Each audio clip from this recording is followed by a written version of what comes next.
మీలో ఎంతమందికి ఈ బావి గురించి తెలుసో తప్పకుండా అయితే కామెంట్స్లో తెలపండి. అలానే మీ ఎక్స్పీరియన్స్ కూడా కింద అయితే కామెంట్స్లో తెలపండి.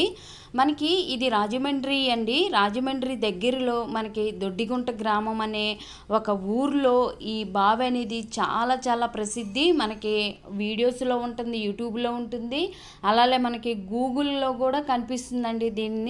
దీనినే మనకి కవలల బావి అని పిలుస్తారు. ఇక్కడ కనుక అంటే ఈ బావిలో కనుక నీరు తాగితే ఖచ్చితంగా పిల్లలు పుడతారు అనేది అందరి నమ్మకము.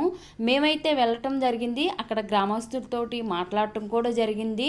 అసలు ఏంటి ఈ బావి ప్రత్యేకత అనేది కూడా ఒకరైతే వీడియో మనకి మాట్లాడటం కూడా జరిగింది. ఆ ఫుల్ వీడియో అనేది నేను ఇక్కడ ఇస్తున్నాను, తప్పకుండా అయితే వాచ్ చేయండి.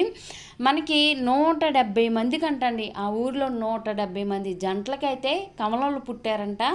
సో అందుకే దీనిని కవలల బావి అని పిలుస్తారంట. ఇక్కడ వచ్చేసి మనకి సంతాన లక్ష్మి అమ్మవారు అయితే ఉంటారు.